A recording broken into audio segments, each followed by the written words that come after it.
Okay, so now let's see how to download and install the code editor. So for this I'm opening the Chrome browser, search for Visual Studio Code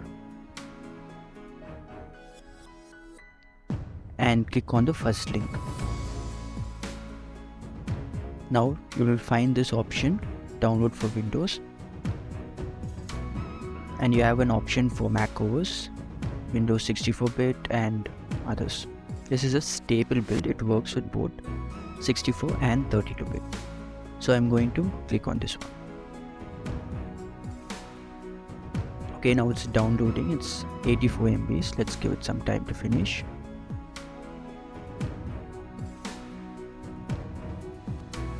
Okay, so now it's done downloading. I'll open the file.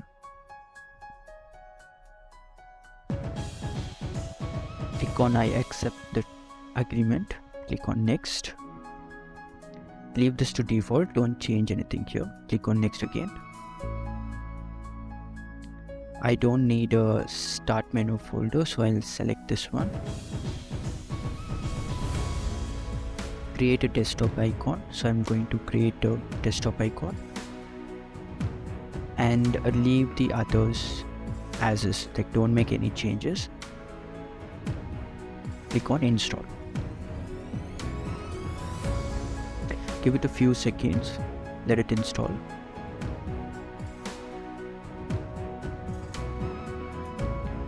Next I'm going to launch Visual Studio. This is the welcome screen, I'll just close this one. Okay. So now so now let's create a folder on desktop. New folder, and I'm naming this as JS training, JavaScript training. Okay. Now click on file and then click on open folder. Okay. And select desktop and select this folder. Click, select folder, and now this should be directed to this path. So when you create a file, any file you create within this will be stored in here. Okay. So now let's first create an HTML file. So I'll name this as index.html. Hit enter. Now I have an HTML file created, and if you see here inside this folder we have the index.html file, right?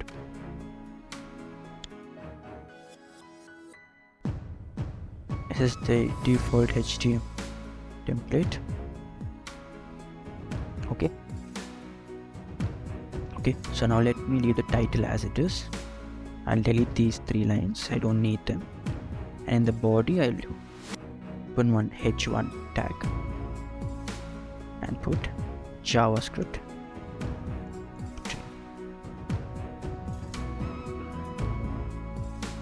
Okay.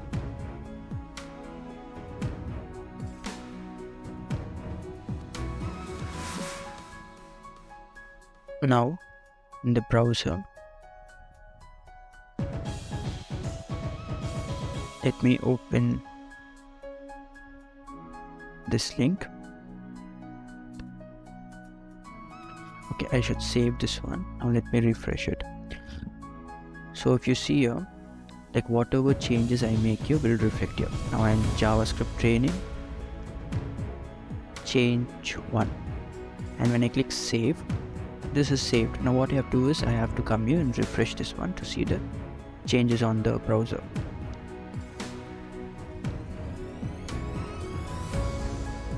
Okay, go click on extensions and then click on live, search for live server.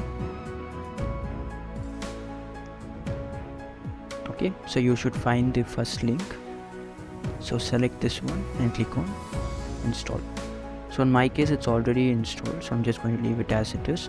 So once you install this, you right click on the HTML file.